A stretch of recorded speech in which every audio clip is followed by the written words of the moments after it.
Here's a look at your jobs today, featured on CBS 4 News Sunrise every morning. In McAllen, they're looking for a retail sales associate. The pay depends on experience, which you need at least 1 year of. High school diploma or GED is required. In FAR, a bookkeeper is needed. The pay is $14 an hour. An associate's degree is required. And to talk more about job opportunities in the Valley is Nikki San Miguel with Workforce Solutions. I get tongue-tied. Yeah. But that's okay. All right. Well, we're talking about letting references know they're on your application, because you talked to a friend recently that went through this exact thing, because sometimes you're sending, applications out and you may forget to be like, oh, hey, by the way, you might get a call. Yeah, absolutely. Good rule of thumb is if when you're filling out those applications at the very bottom, when they do ask for personal references or professional references, you want to make sure that you let those references know that you're putting their name and their phone number, their email on your application, so just in case that employer does decide to give them a call,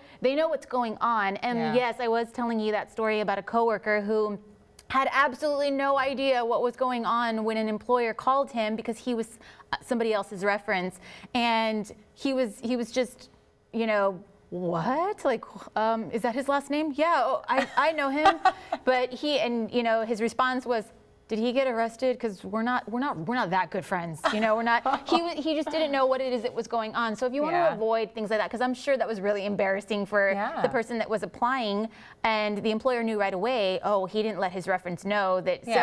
So you don't want to run into things like that and possibly get embarrassed. So it's good to let your references know. And this is just one example. I'm sure it happens all the time, but you want to make sure that you let your references know. Yeah, that's another thing too, is that not only letting them know, but you might want to update it from time to time, because maybe those two worked together years ago, and that's why he had a hard time recognizing the name. Exactly, and I think that was the case in this particular anecdote. That was definitely the case. But either way, let them know, let all your references know that you're putting their name down and possibly their contact information, so they're not freaking out when somebody does give them a call and they can't remember your last name. Yeah, and they make sure they help you out with getting the job. Yes, absolutely. Okay, well, there are some hiring events and a job fair that's going on. The hiring event is just tomorrow.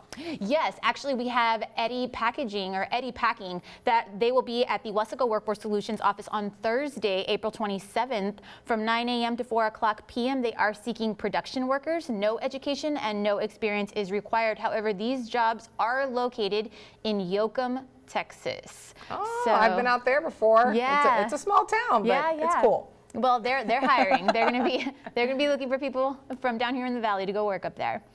And then we have the job fair, which there's going to be several employees that'll be available here. Right. This is going to be the Roma Job Fair. That'll be at the Roma Community Center. That'll be taking place also on Thursday, April 27th from 10 a.m. to 12 o'clock p.m. We are expecting over 7 employers to be present. Some of them include Valley Metro, Roma ISD, Stripes, Regency Health Services, U.S. Border Patrol, and U.S. Customs. The list goes on. And you definitely want to make sure you bring multiple resumes. Multiple resumes, and please dress interview ready. That would be good. Definitely. All right. Well, thank you so much, Nikki, for joining us. Thank you so much for having me.